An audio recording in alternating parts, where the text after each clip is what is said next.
Today we're going to analyze the short film Alike. You may need to rewatch the short film before we carry on with this presentation. So what is this film about? The idea here is that in a busy life, Copy, which is the father, tries to teach the right way to his son, Paste. But now what is actually the correct path?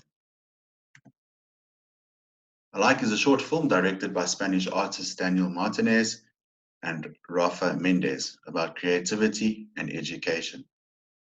And I'm sure at the end of this film you realize that although there's some sort of battle between creativity and education, it doesn't have to cost each other.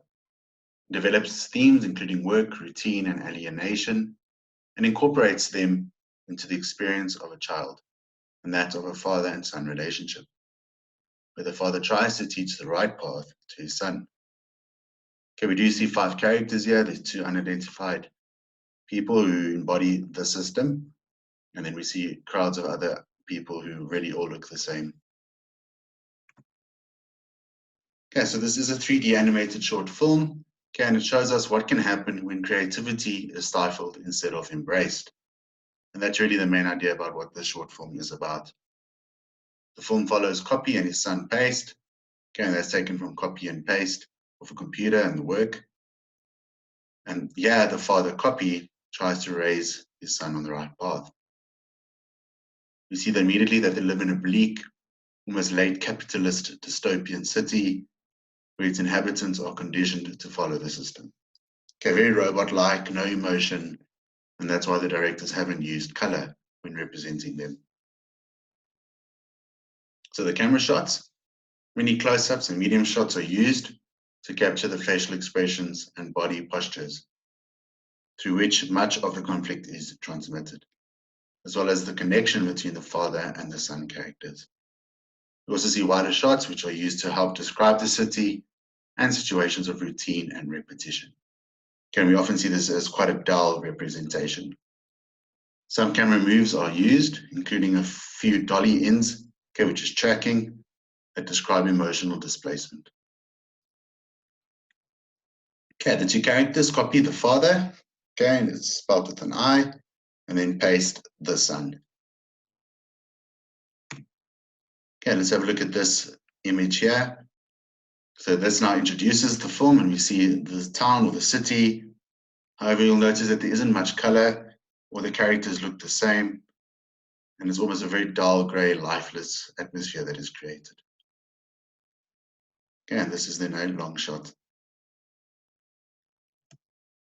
Okay, then one of the biggest things that stand out in the short film is the use of color, and how the use of color in the short film tells the story or helps to tell the story. So you'll notice this little island in the middle of the city, okay, has color. Okay, this bright orange-red tree, the green grass, and then the character playing the violin. And this then represents the creativity that exists in the city, which is obviously not that much. Okay, so the symbol here, the violin, okay, which is played, occurs on this island amidst a grey city. And the violin is a symbol for the existence of creativity. Okay, so it stands out, but there's not a lot of it. Okay, and then we know that it's obviously colors used as a symbol for creativity in the short film. Compare the 2 shots on the side here. Okay, the one at the top has color, and the one at the bottom, he loses his color. So the top camera shot shows Copy still having joy, still having creativity, and obviously as his boss piles on more work, he loses this joy, he loses his creativity, and becomes dull and grey, like many of the people who live in the city. Okay, notice how all the workers each have their desks, all packed in a row with their work on the side of the table and their typewriters. So very robot-like, there's not much life. Obviously, it doesn't allow for much creativity at all. Okay, yeah, the son obviously has to complete a worksheet for his teacher, a writing one, and he draws a picture.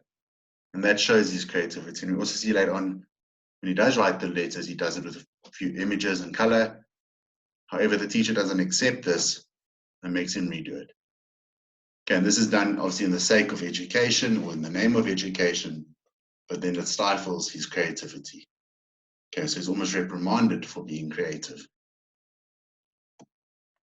Okay, the next image of Copy sitting at his desk. Notice how slouched he is towards the typewriter. Okay, there's no color. Okay, and then notice the clock that's on the wall. That's quite obvious to the audience. Okay, and that just shows how time is spent doing this dull, this boring work where there's no creativity involved. Okay, the next image shows the father embracing his son, or the son hugging the father, and there he has no color. Okay, but as he continues to embrace his son, he gets his color back, and that just shows the joy that has come back to him. And we know that his son represents creativity at the start of the film. Okay, this is a dual shot.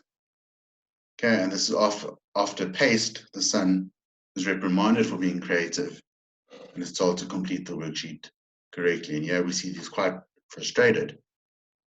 But director has now pulled a parallel between these two characters. Okay, the two often are seen here looking quite similar.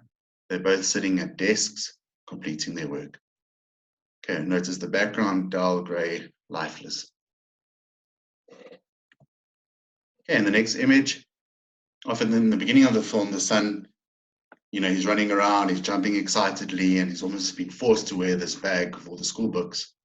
But towards the middle of the film and end of the film, he just accepts his fate, puts his arm back and accepts what society expects of him. Okay, which is seen as quite a tragic event because there's no joy now, there's no excitement. He's not hopping around anymore. Notice the father's eyes and his facial expression. You can see here that he's concerned and worried. Okay, then look at Paste's face. No joy, no happiness. Okay, just accepting what society wants from him. Okay, the next image then shows how he's lost his creativity and he's now sticking to what is expected of him with his writing. Okay, there's no color, there's no drawings, there's no pictures. Okay, very bland. Okay, which was opposed to early on when he drew it with color.